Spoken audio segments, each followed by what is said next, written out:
Great to be learning with you on a Tuesday, Yom Shlishi. Let's light up the darkness. Oh, did I just have a reversal from a bad mood to a good mood? I was actually just thinking as I was, getting the show started up, like, wow, we haven't had technical problems, and it seems like it's been a while. How great, how awesome. And maybe what I should do is just, proactively update the app that I use from the App Store. Yeah, I'm going to make a note and do that tomorrow. And then it wouldn't launch. And I'm like, oh my gosh. I put up the note on Facebook, technical difficulty, working on it. Updated the app. And it worked. It solved the problem, and we're up and running relatively on time. So I'm so psyched that that worked. And now I've definitely got the lesson to just update that app.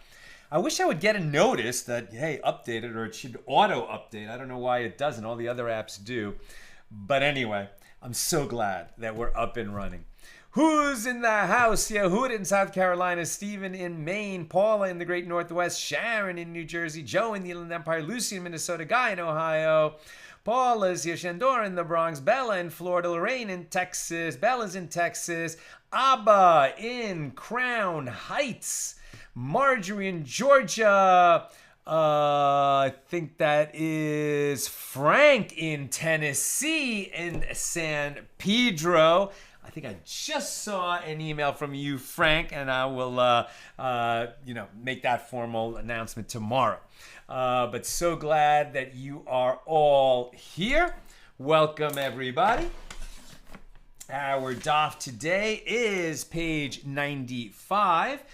Here in Tractate Bava Basra, the 23rd volume of the Talmud, continuing our journey through chapter 6. Now discussing Mishna number 2, and this concept of when people buy and sell goods, especially the way things were bought and sold in the ancient world, where quality control, no matter how diligent and careful people were, there was just a certain amount of impurity or dirt or legumes that would be mixed into a bulk sale of grain.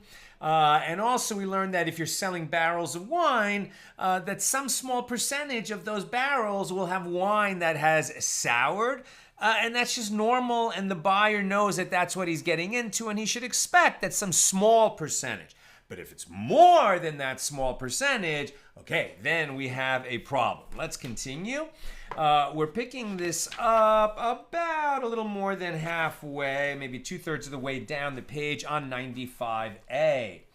The Mishnah teaches, when purchasing a cellar containing barrels of wine, one accepts upon himself that up to 10 barrels of souring wine may be present in each 100 barrels purchased.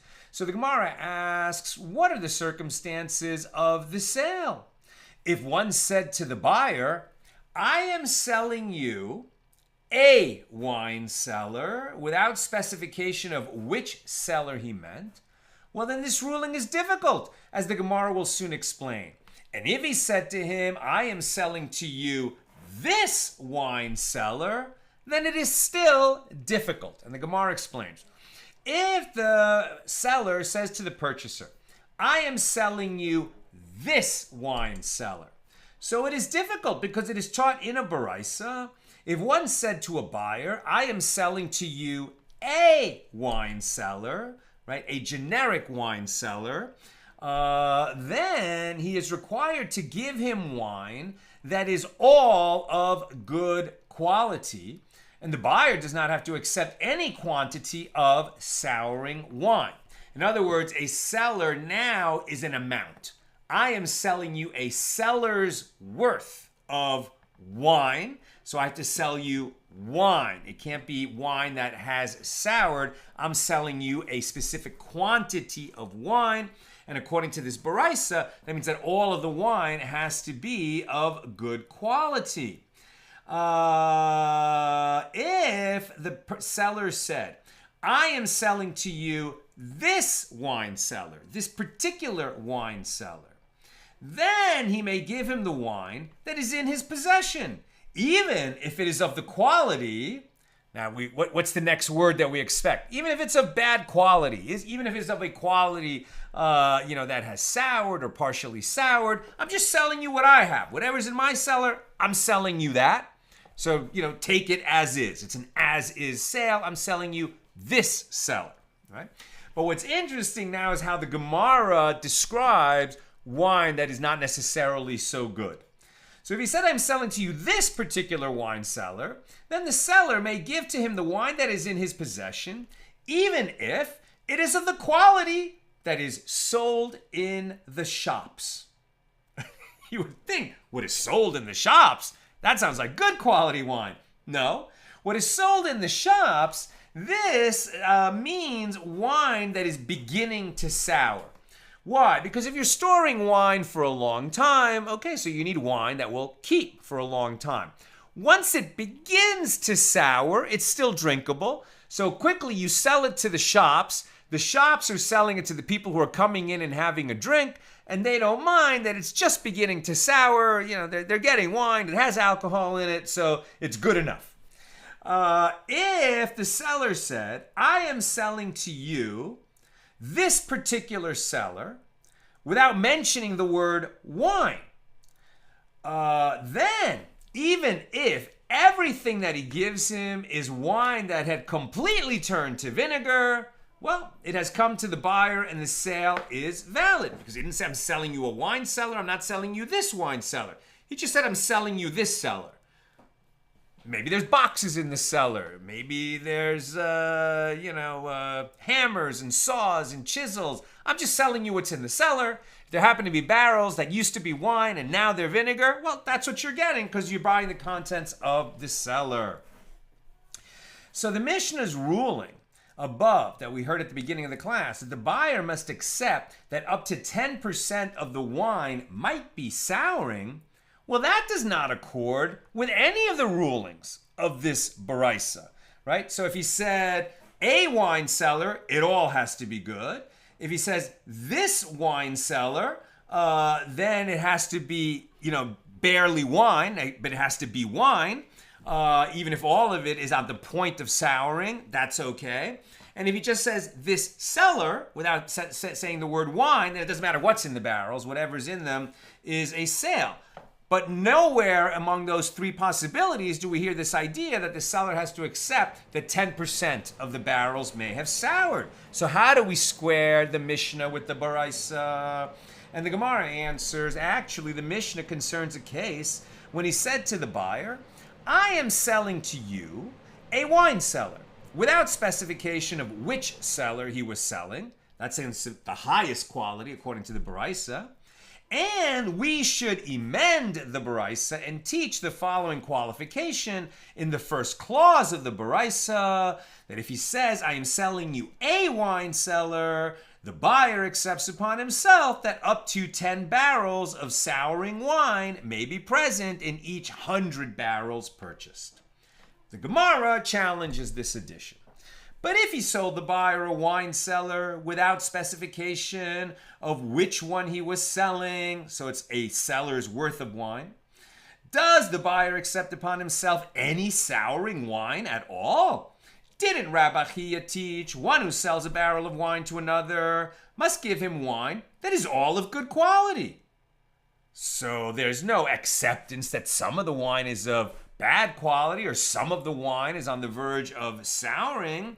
But the Gemara answers, how can you compare a cellar filled with wine barrels to a single wine barrel? When you sell a single wine barrel, there's only one kind of wine in it, right? You can't say, well, the top is sour and the bottom is not. There's just wine in the barrel. So, of course, the buyer expects to receive good wine. You can't say that some part of the wine is like this or like that because it's all one kind of wine inside the barrel.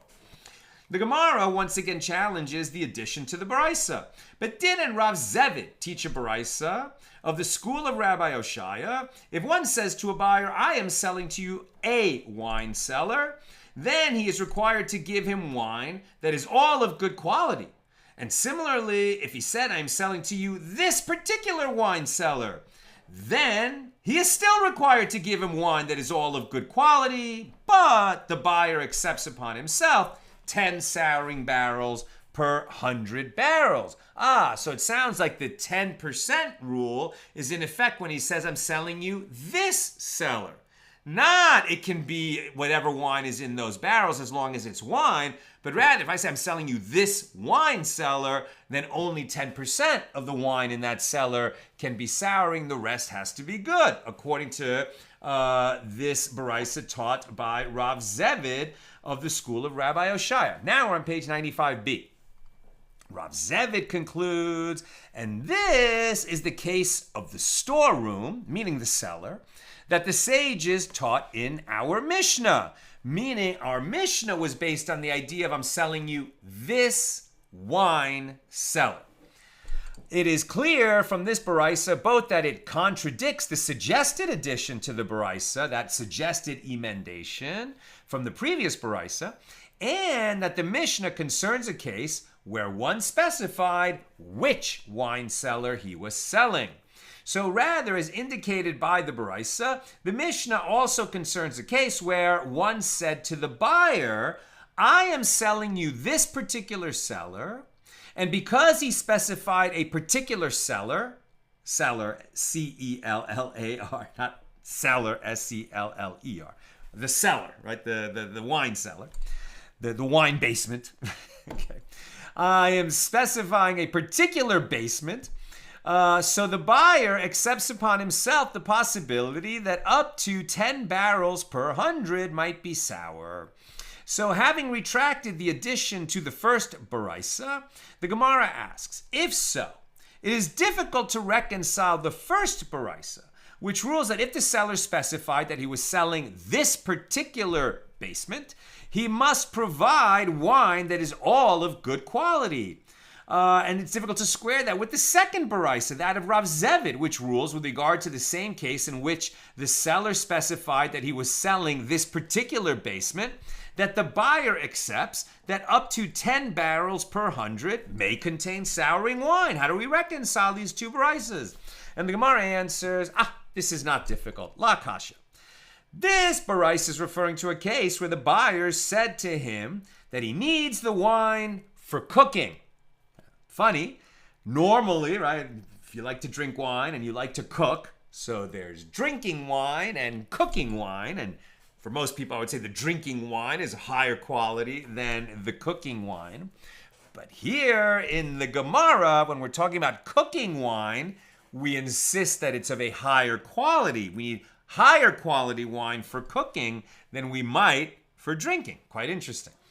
So the Baraisa is referring to a case where the buyer said to him that he needs the wine for cooking, and therefore he needs good quality wine. Whereas that Baraisa is referring to a case where the buyer did not say to him that he needs the wine for cooking. He didn't specify what he needs it for. So presumably doesn't care if some of it is closer to souring. And the Gemara elaborates the second Baraisa taught by Rav Zevid is referring to a case where the buyer said that he needs the wine for cooking, whereas the first Baraisa is referring to a case where the buyer did not say to him that he requires it for cooking. So the Gemara concludes, therefore, the law is that if one said that he is selling a wine basement, wine cellar, but here I'm just, so we don't have confusion between cellar and cellar. So a wine basement. If one said to him he is selling a wine basement, and the buyer said to him, I need the wine for cooking, then the seller is obligated to give him wine that is all of good quality. If one said that he is selling this particular wine basement, and the buyer said to him, I need the wine for cooking, then the seller is obligated to give him wine that is all of good quality, but the buyer accepts upon himself 10 barrels of souring wine in each 100 barrels purchased. Souring, not sour, right? It's a little bit closer to turning into vinegar, but it's not there yet. That's why it's still wine, but it's okay that it's close to souring. If one said that he is selling this particular wine cellar, and the buyer did not say to him, I need the wine for cooking, then the seller may give to him the wine that is in his possession, even if it is of a quality that is sold in the shops, i.e., beginning to sour. A dilemma was raised before the sages. If one said that he is selling a wine basement, and the buyer did not say to him, I need the wine for cooking, then what is the law? Rav Acha and Ravina disagree about this. One says the buyer must accept 10 barrels of souring wine per 100, and the other one says the buyer need not accept any barrels of souring wine. And the Gemara explains their reasoning. The one who says that the buyer must accept 10 barrels of souring wine per 100 infers this through a precise reading of the Baraisa of Rav Zevid, as it teaches, if one says, I am selling to you a wine cellar, then he is required to give him wine that is all of good quality. And we interpreted this Baraisa as referring to a case where the buyer said to him, I need the wine for cooking. So the Gemara explains the inference. The only reason that he must provide him with wine that is all of good quality is that the buyer said to him, I need it for cooking. So by inference, where the buyer does not say to him, I need it for cooking, that's the situation where the buyer must accept 10 barrels of souring wine per 100. And the one who says that the buyer need not accept any barrels of souring wine infers this through a precise reading of the first Baraisa. As it teaches, if one says, I am selling to you a wine basement, then he is required to give him wine that is all of good quality. And we interpreted this Baraisa as referring to a case where the buyer did not say to him, I need the wine for cooking, and even so, the buyer need not accept any barrels of souring wine. So the Gemara asks, but then, according to the one who infers his opinion through a precise reading of the Baraisa of Rav Zevid, the first Baraisa creates a difficulty. The Gemara answers that according to his opinion, the Baraisa is incomplete. And this is what it is teaching. If one says, I am selling to you a basement of wine, then he's required to give him wine that is all of good quality. In what case is this statement said? It is said in a case where the buyer said to him, I need the wine for cooking. By inference, where the buyer did not say to him, I need the wine for cooking, the buyer must accept 10 barrels of souring wine per 100. And if one said that he is selling this particular wine basement, and the buyer did not say to him, I need the wine for cooking, then one may give to him the wine that is in his possession, even if it is of that lower quality that is sold in the shops, i.e., that is beginning to sour. So the Gemara asks, and according to the one who infers his opinion through a precise reading of the first Baraisa, well, the Baraisa of Rav Zevid, the second Baraisa, poses a difficulty. as we interpreted it as referring to a case where the buyer said to him, I need the wine for cooking. And this opinion inferred that if the buyer did not say to him, I need it for cooking, then the buyer must accept 10 barrels of souring wine per 100. So the Gemara explains the same is true according to both baraisas. That even where the buyer did not say to him, I need the wine for cooking, the buyer need not accept 10 barrels of souring wine. And there is no proof from the fact that we interpreted the baraisa as referring to a case where he said to him that I need it for cooking. Since we did so, we said this, we made this inference only due to the difficulty of the contradiction between the ruling of the first baraisa in the case where the seller specified that he was selling this particular wine basement, and the ruling of the baraisa of Rav Zevit, the second baraisa, in the same case where the seller specified that he was selling this particular wine basement. And it was due to that difficulty the entire baraisa was interpreted as referring to a case where the buyer said, I need it for cooking, despite the fact that in the case where he did not mention a specific, or the seller did not mention a specific basement, it makes no difference whether or not, I assume the buyer said so, whether or not he said, I need it for cooking. Was that clear? If you're selling a basement full of wine, or if you're buying one, I would say, this is the basement, and I, the buyer, demand that all of it be good wine. And if the seller can't deliver that, then he should say, I can't deliver that. I will deliver to you this basement full of wine, and I guarantee that at least 90% of the barrels are good. Do you accept? Then we avoid all these problems. Apropos, wine that is sold in the shops, that lower quality wine that is just beginning to sour, and that's okay for these customers. Must be the rough side of town. Apropos, wine that is sold in the shops. The Gemara considers additional laws pertaining to such wine. Rav Yehuda says, over wine of the same quality as that which is sold in the shops, one recites the standard blessing for wine, who creates fruit of the vine, right? Borei pri hagefen, the blessing that we say when we drink wine. Despite the fact that such wine is not of the highest quality, it is still regarded as wine. So when we drink it and we say a blessing before we drink wine, you say the wine blessing. And Rav Chisda said, over wine that has formed a film as it begins to sour, why do I need to recite the blessing for wine? Since it has begun to sour, it is no longer regarded as wine. Instead, one should recite the generic blessing recited over foods of lower importance, shakol niheh b'divaro, by whose word everything comes into being. Right? So when we are eating or drinking, and we recite a bracha, we make a blessing before we eat. So if you're drinking wine, there's a blessing for wine. If you're eating a meal that has bread in it, and it's a meal because it has bread in it, then you make a blessing over the bread. If there's no bread in that meal, but there's a grain product, special blessing for the grain product. If there's no grain products, let's say you're eating fish and vegetables. This could be a large meal, but we don't make the blessing over a meal because there's no bread in it. In that situation, what some people will do is they'll start with a glass of water. They will make a blessing, the same blessing that you say for all things, shakol niheh b'divaro, having in mind the intention to exempt the whole meal with that blessing. Some people will say, well, now I have an opportunity for an extra blessing. So they'll eat the vegetable first, and they'll make the special blessing for vegetables, borei pri ha'adama, bless you, Lord our God, ruler of the universe, who makes fruit from the earth. That's vegetables. And then you'll have a piece of the fish, and over the fish you would say shehakol, and on it goes, right? So we have particular blessings for particular foods, and when foods are not covered by a particular blessing, then we have the overall blessing, the cover-all blessing, shakol niheh b'divaro, by whose word everything comes into being. So what he's saying here is that wine that has turned into vinegar, even though it was wine once, it's no longer wine. It came from the grapevine.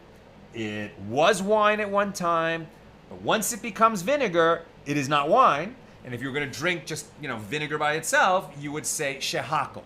So what they're talking about here is, well, at what point in that transition from wine to vinegar do we stop saying the wine blessing and start saying the catch-all blessing? The Gemara raises an objection to Rav Yehuda's opinion. He says, well, if it starts to sour, okay, but it's still wine, so you say the wine blessing. It is taught in a boraisa, over bread that has become moldy, and over wine that has formed a film, and over a cooked dish that has spoiled. One recites the blessing, shehakol, right? By whose word everything comes to be. Since these foods have partially spoiled, it is inappropriate to recite the specific blessings designated for such foods in their fresh state. Rav Zevid said, Rav Yehuda concedes that one does not recite the blessing, borei pri hagefen, the wine blessing, on wine made from grape seeds that is sold on the street corners. It is to such a significantly inferior wine that the boraisa refers. Wine sold in the shops still has the taste and appearance of wine, so one should recite the standard blessing for wine. Abaye said to Rav Yosef, this is the opinion of Rav Yehuda, and this is the opinion of Rav Chizda. In accordance with whose opinion does the master hold? And Rav Yosef said to him, I know a boraisa from which it is possible to derive the law. Now we're on 96a, getting a jump on tomorrow.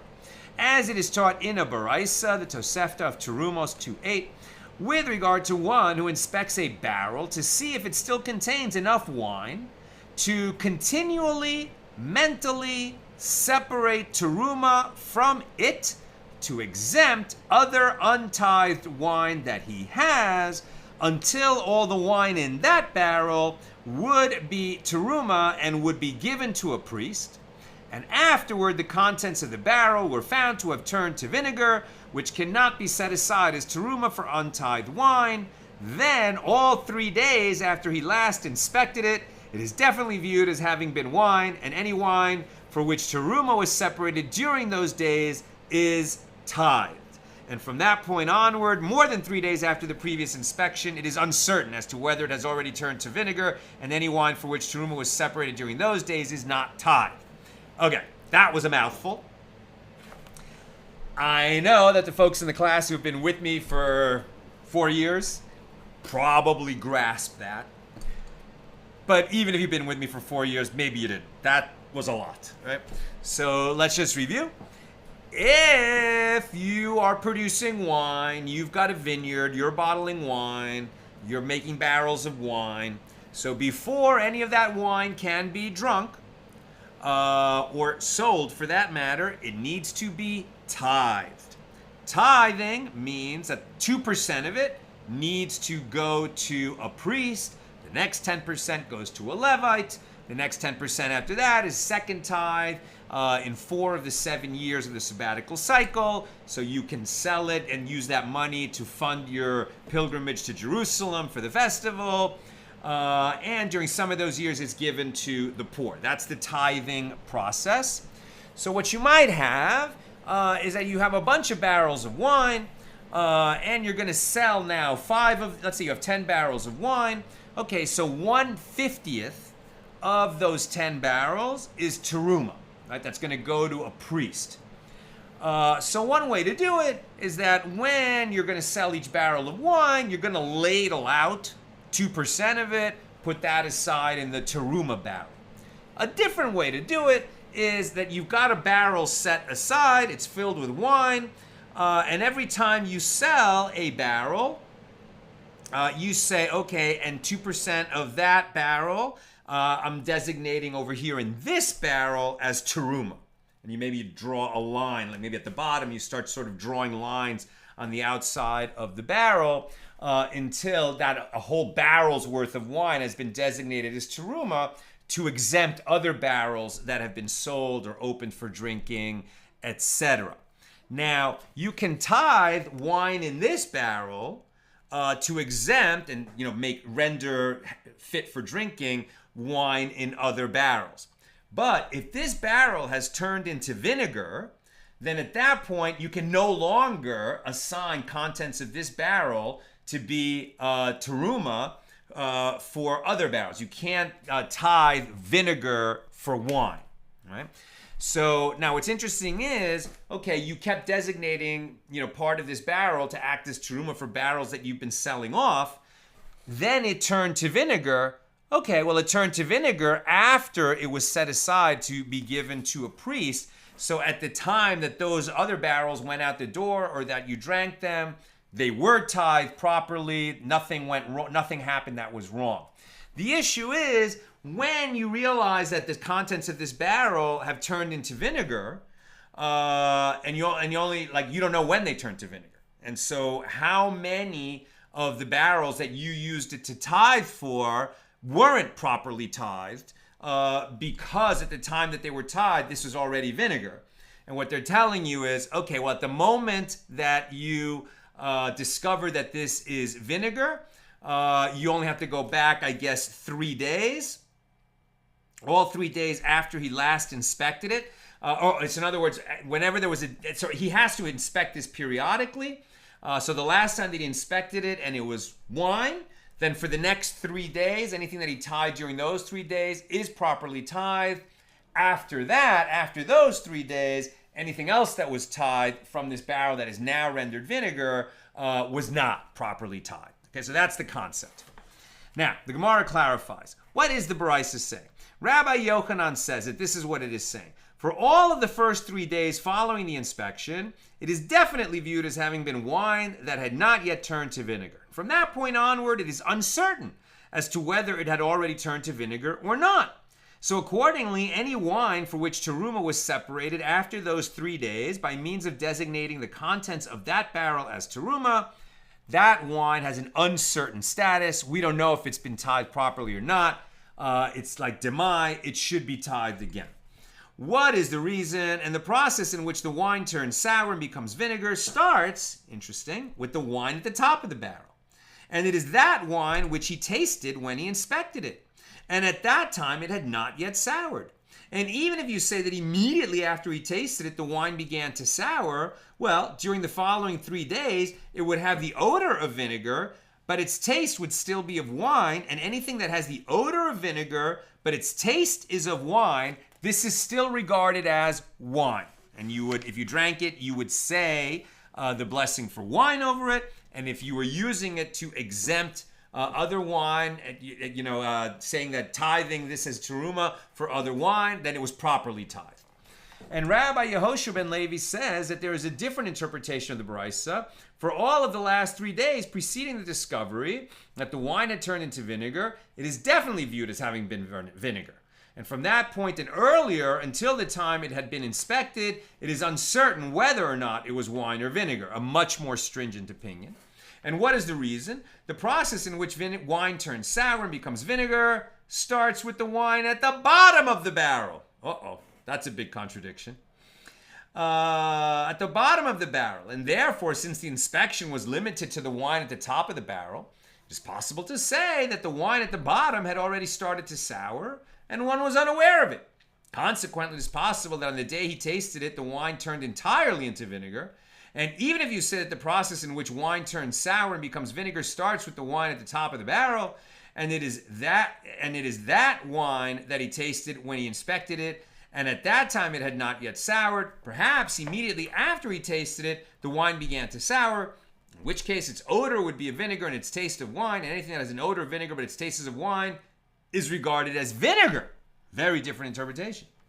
The sages of the South taught a different interpretation of the Baraisa in the name of Rabbi Yehoshua ben Levi. For the first 3 days, it is definitely viewed as having been wine. For the last 3 days, it is definitely viewed as having been vinegar. The status of the wine during the intervening period, that is what is uncertain. The Gemara says, this matter itself is difficult. As since you said that for the first 3 days, it is definitely viewed as having been wine, apparently, if it has the odor of vinegar but the taste of wine, this is regarded as wine. But then you said that for the last 3 days, it is definitely viewed as having been vinegar. Apparently, if it has the odor of vinegar but its taste is of wine, it is regarded as vinegar, as it can be established only that the odor has changed 3 days ago. So the Gemara resolves the difficulty. The sages of the south hold that as long as the wine still tastes like wine, it is regarded as wine. When they said that when a barrel is found to contain vinegar, it is certain that the wine had already turned into vinegar 3 days previously, they were referring to a case where the barrel is found to contain strong vinegar. As, had it not already been soured 3 days earlier, the barrel would not have been found to contain strong vinegar. It would contain only mild vinegar. I'm very close to done. Questions or comments, please get them in now. Rav Yosef claimed that this baraisa can serve as proof with regard to which blessing is recited over wine. That's why we went to this whole terumah and wine souring the barrel baraisa. Can serve as a proof with regard to which blessing is recited over wine that has the odor of vinegar but tastes like wine. Having cited 3 different interpretations of the baraisa, the Gemara asks, in accordance with whose interpretation did Rav Yosef resolve the question of which blessing to recite? And Rav Mari and Rav Zevid disagree about it. One said that Rav Yosef resolved it in accordance with the interpretation of Rabbi Yochanan, that this liquid is regarded as wine and the blessing for wine should be recited over it. And one said that Rav Yosef resolved it in accordance with the interpretation of Rabbi Yehoshua ben Levi, that the liquid is regarded as vinegar, and the generic blessing by whose word all things come to be should be recited over it. And there is no definitive resolution of the dispute. We do have a halacha that if wine has soured to the extent that it bubbles when poured, it may be presumed that it had already turned into vinegar at least 3 days beforehand, etc. But we didn't really get to which blessing to say. I think it's safe to say that in modern times, if the wine smells funny or it tastes funny, well, what's interesting is when do we say the bracha? Before we taste it. Interesting problem. So if it doesn't smell like wine, probably good to stop right there. Probably a good idea to stop right there. But if you have further questions about that, consult your local Orthodox rabbi. Okay, that's what I've got for us today. Let's check a few questions. Sharon, my class today from our Strange Tales from the Torah curriculum was all about the strange tales of darkness. So I wore my Light Up the Darkness hoodie for the occasion. Thank you, Sharon. That's great.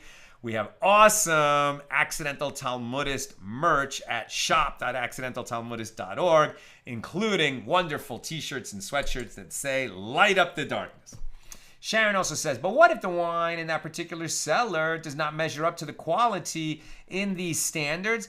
I mean, I think they need to agree on what standards they're holding by. That's why the more information the buyer and seller exchange before they make a deal, the better. Including if you're buying a cellar full of wine, I think good idea to taste the wine in a few different barrels. Lucy, they must not have known how to prevent the wine from souring in Talmudic times. And definitely if you were cooking a coq au vin, you would not want souring wine. Agreed. And Lucy, finally, do you not tithe the grapes before you make wine? Do you have to tithe the wine on top of that? Very interesting question. My understanding is that if you're harvesting grapes to be table grapes, you tithe them. If you're harvesting the grapes to fabricate wine, then no, you don't tithe until the wine is wine. That's what I've got for us today. And with God's help, we'll be together again tomorrow, the regular time, 6 p.m. Pacific on Wednesday.